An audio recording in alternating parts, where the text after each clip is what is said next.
నిజంగానే మంగ్లీ చెప్తున్నట్టు నేను నిర్దోషిని నేనని చెప్పి ఆమె ఏదైతే మాట్లాడుతూ ఉన్నదో దాన్ని నమ్మాలా ప్రజలు? ఎందుకంటే ఆమె సైడ్ నుంచి కూడా ఒక వర్గం మీడియా ముందరికి వచ్చి మాట్లాడుతూ ఉన్నారు. లేదు అసలు మంగ్లీకి ఎలాంటి సంబంధం లేదు, కావాలని బ్లేమ్ చేస్తున్నారు కొంతమంది అని చెప్పి మాట్లాడుతూ ఉన్నారు. ఆవిడకి సంబంధం లేదు అనే అనుకుందాం, బట్ వాళ్ళ తమ్ముడికి అయితే సంబంధం ఉందనేది సాక్ష్యాలతో సహా బయటకు వస్తుంది. వాళ్ళ తమ్ముడిని ముందరికి తీసుకొచ్చి మొన్న ఒకసారి ప్రెస్ మీట్ మీడియా ముందుకు తీసుకొచ్చి ఈ ఫేస్ చూడండి, ఈయన ఫేస్ చూస్తే అట్లా కనిపిస్తుందా మీకు అని చెప్పి ఎమోషనల్ అయింది. చాలా మంచి డైలాగు. ఇప్పుడు పోలీసులు అందరూ కూడా సార్ నా ఫేస్ చూడండి సార్, నేనైనా మర్డర్ చేశాను సార్ అంటే, లేదురా నీ ఫేస్ చూస్తే అలా అనిపించట్లేదు, నువ్వు వెళ్ళిపోరా అంటారు ఎవరన్నా? ఫేస్కి దానికి ఏమైనా సంబంధం ఉందా? అంటే ఫేస్ని బట్టి డిసైడ్ చేసేస్తారు. అంత అమాయకంగా కనిపిస్తున్నాడు అని చెప్పి మాట్లాడుతున్నాడు. అదే అంటున్నాను. ఇప్పుడు నువ్వు మోసగాడివని కనిపిస్తే ఎవరన్నా మోసాలు చేయగలరా? నువ్వు అమాయకంగా కనిపిస్తేనే నువ్వు మోసాలు చేయగలవు తప్ప నువ్వు నిజమైన వీళ్ళు చూడగానే మోసగాడు అని చెప్పి తెలిస్తే నీకు ఎవరన్నా డబ్బులు ఇస్తాడా? సరే, అది పక్కన పెట్టండి.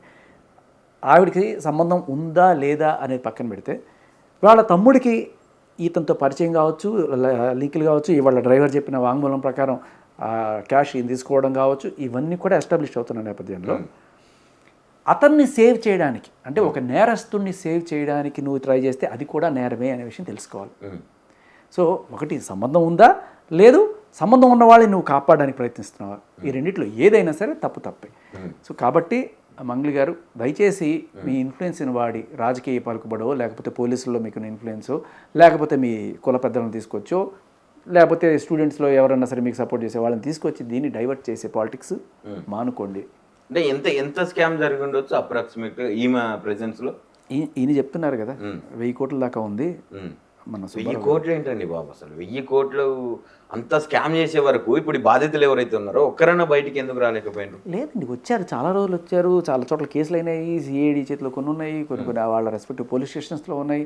ఆల్రెడీ ఇతను ఒకసారి లోపలికి వెళ్ళాడు, బయటకు వచ్చాడు, ఇది జరుగుతూనే ఉంది. బట్ ఎప్పుడైతే ఇది సుబ్బు గారి మీద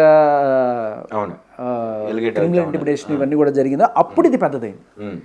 సో మంగ్లీ ఇన్వాల్వ్ అవ్వడము, సుబ్బు గారు ఇన్వాల్వ్ అవ్వడము, నిజంగా వీళ్ళు మంచికో చెడుకో మరి మంగ్లీ గారు దీనిలోకి వచ్చి మాట్లాడడం అనే దానివల్ల ఇది పెద్దదైంది.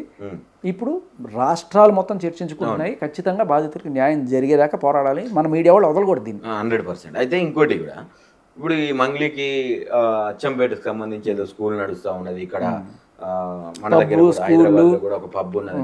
దీంట్లో గురించి ఏమైనా ఆరా తీసిండ్రా మీరు? లేదు, ఇవన్నీ ఆరా తీయాల్సింది పోలీసులు.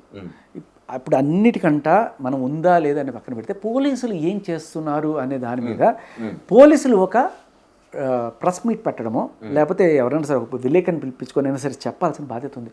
ఎందుకంటే జనాలు అందరూ ఇప్పుడు ఏమనుకుంటున్నారు, మంగ్లీతో పోలీసులు మంగ్లీ పోలీసుని ఇన్ఫ్లుయెన్స్ చేసింది ఆవిడకున్న పొలిటికల్ దీంతోనూ, అందుకని సుబ్బు గారికి టెస్ట్ కావచ్చు, లేకపోతే బాధితుల మీద కేసులు పెట్టడం కావచ్చు, ఇటువంటివన్నీ కూడా బాధితులను అరెస్ట్ చేస్తామని మీరు కూడా అంతే అనుకుంటున్నారా?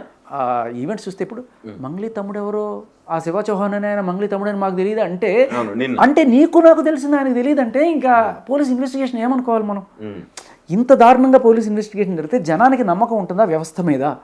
కాబట్టి పోలీసులు మీరు చేసిన లేకపోతే చేయబోతున్న ఆపరేషన్కి సంబంధించి జనాల్ని కొంత బ్రీఫ్ చేస్తే రైట్ ఓకే అనుకుంటారు. లేదు అంటే ఇవి ఎన్నో కేసుల్లో లాలుచి పడిపోయి. ఇప్పుడు మీరు అన్నట్టుగా సిస్టమ్ని ఒక సిస్టమ్నే ఇన్ఫ్లుయెన్స్ చేయగలిగేంత శక్తి మంగ్లీకి ఉంటే మిమ్మల్ని సుబ్బును ఆపలేదంటారా?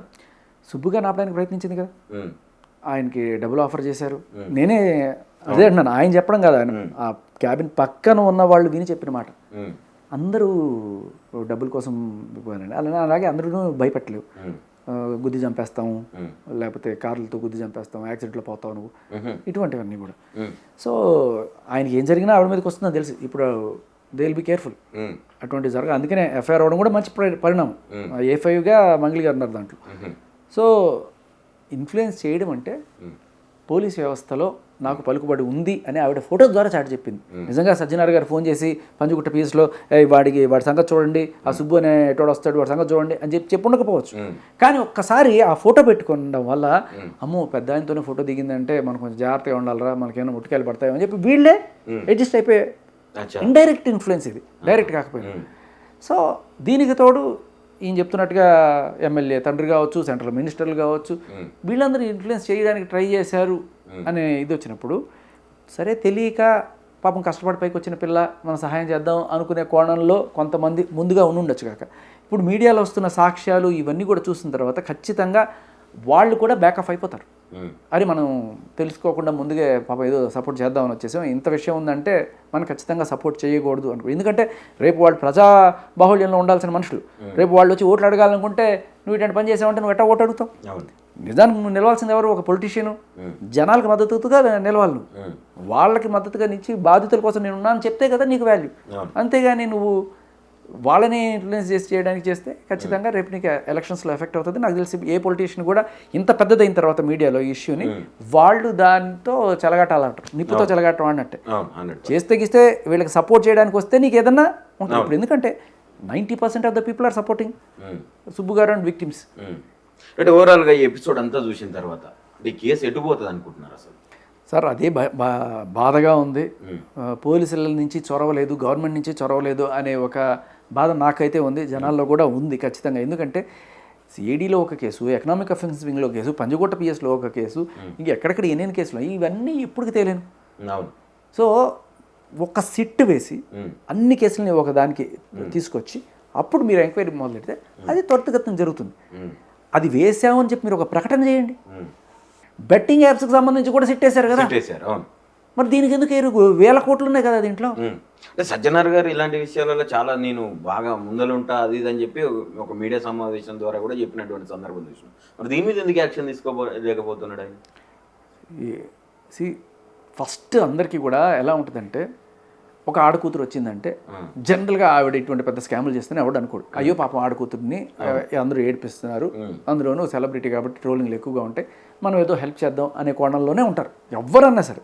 నిజంగా ఒక ఆవిడ మర్డర్ చేసైనా సరే ఆవిడ పోలీస్ స్టేషన్కి వచ్చిందంటే ఆవిడని ఒక బాధితురాలని చూస్తారు, అది మన వ్యవస్థ చెప్తున్నది. ఆ రకంగానే సజ్జనార్ గారు ఇచ్చుండొచ్చు, కానీ దీన్ని వాళ్ళు అడ్వాంటేజ్ తీసుకున్నారు. ఈ వాళ్ళ ఖచ్చితంగా సజ్జనార్ గారు ఈ పరిస్థితులందరినీ గమనిస్తూ ఉంటారు. ఖచ్చితంగా ఆయన వీళ్ళకి దీంట్లో ఇటువంటిది ఉంది అని తెలుసుకున్నప్పుడు ఖచ్చితంగా సపోర్ట్ చేస్తారు. దానికి ఎగ్జాంపులే చెప్తాను మీకు. ఇదే మంగ్లీ ఎప్పుడైతే ఒక యూట్యూబర్ నన్ను బ్యాడ్గా చేశాడు అని చెప్పి పోర్ట్రేట్ చేశాడని చెప్పి చెప్పినప్పుడు ఆ యూట్యూబర్ని పిలిచికెళ్ళారు, వాడికి సన్మానం చేశారు, మొత్తానికి ఆ వీడియో తీపించారు. మరి అదే సజ్జనార్ గారితో ఇప్పుడు వస్తున్న వీడియోలన్నీ ఎందుకు డిలీట్ చేయించుకోలేకపోతుంది? ఒకవేళ నీ పక్కన నిజం ఉంటే, నీ పక్కన న్యాయం ఉంటే ఇప్పుడు వెళ్ళి అడుగు, చేస్తారేమో. లేదు, ఎందుకంటే అప్పట్లో ఆడకూతురు అన్యాయం అనే కలర్ వేసుకొని వెళ్తే ఖచ్చితంగా ఏ పోలీస్ ఆఫీసర్ అయినా ఓకే అంటారు. కానీ ఇప్పుడు ఇంత మీడియాలో ఇవన్నీ తెలిసిన తర్వాత కూడా ఆ వీడియోలు తీయండి అని ఆయన చెప్తారు నేను అనుకోను.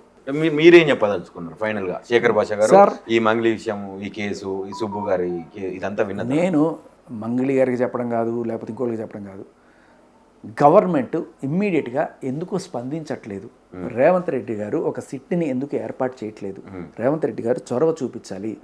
చాలా అంటే చిన్న చిన్న వాటికి సిట్లు వేసి ఒక పోస్ట్ పెడితే దాన్ని రీట్వీట్ చేసినందుకు కావచ్చు, లైకులు పెట్టినందుకు కావచ్చు, ఇట్లా ఎత్తుకపోయినటువంటి సందర్భాలు కనిపిస్తున్నాయి. వెంటనే సిట్ ఏర్పాటు చేయడం, అరెస్టులు చేయడం ఇవన్నీ నడుస్తున్నాయి. మరి దీని మీద ఎందుకు స్పందిస్తలేదు? అసలు ప్రభుత్వానికి ఏం చెప్పాలి? అంటే మన తపస్సు బ్రహ్మదేవుడికి రీచ్ అయితే అప్పుడు ఆయన ప్రత్యక్షం అవుతాడు. ఇంకా రీచ్ అవ్వలేదేమో, పెద్ద ఆయనకి ఇది పెద్దగా కనిపించట్లేదేమో. రేవంత్ రెడ్డి గారికి గట్టిగా రీచ్ అవ్వాలి, ఇది మన ప్రయత్నం, అందులో భాగమే ఇది కూడా. మన ఇంటర్వ్యూ కూడా మేబీ #రేవంత్ రెడ్డి గారు అని పెట్టండి, కింద కామెంట్లు పెట్టండి, అయ్యా దీన్ని చూడండి అని పెట్టండి. మీరు ఖచ్చితంగా ఆయనకి రీచ్ అవ్వాలి, గట్టిగా రీచ్ అవ్వాలి. ఆయన దీని మీద సిట్ అరేంజ్ చేయాలి, ఎవ్వరు తప్పించుకోకూడదు. Thank you sir, thank you so much. Right, ఇది మంగ్లీ కేసుకు సంబంధించినటువంటి అడ్వకేట్ సుబ్బు చెప్పినటువంటి వ్యాఖ్యలు చూసినాం. ఆ తర్వాత శేఖర్ భాష గారు చెప్పినటువంటి విషయాలు కూడా మనం అందరం చూసినాం. అసలు ఏం జరగబోతుందో, నిజంగా ప్రభుత్వం ఏదైతే ఉన్నదో చిన్న చిన్న విషయాలకు కూడా సిట్లు ఏర్పాటు చేసి జర్నలిస్టులను కూడా ఎక్కడికక్కడ ఎక్కడ దొరికినా కూడా రీట్వీట్ చేసినా కూడా ఎత్తుకపోయినటువంటి సందర్భాలు కనిపిస్తున్నాయి. మరి దీని మీద ఎందుకు వేయలేదో సరే ఆలోచించాల్సినటువంటి పరిస్థితి. సరే, నిందితులు ఎవరైనది అటు మంగ్లీ చెప్తున్నటువంటి వ్యాఖ్యలు కావచ్చు, ఇటు అడ్వకేట్ సుబ్బు చెప్తున్నటువంటి వ్యాఖ్యలు కావచ్చు, ఇవన్నింటినీ పరిశీలించిన తర్వాత అసలు నిందితులు ఎవరు ఏంది అనేది కూడా ప్రజానికానికి, అంటే యావత్తు తెలంగాణ రాష్ట్రం కావచ్చు, ఇటు 2 రాష్ట్రాల ప్రజలు దీని వైపు చూస్తూ ఉన్నారు. వాళ్ళందరికీ కూడా ఈ కేసుకు ఫుల్ స్టాప్ పెట్టాల్సినటువంటి పరిస్థితి అయితే ఎంతైనా ఉన్నది.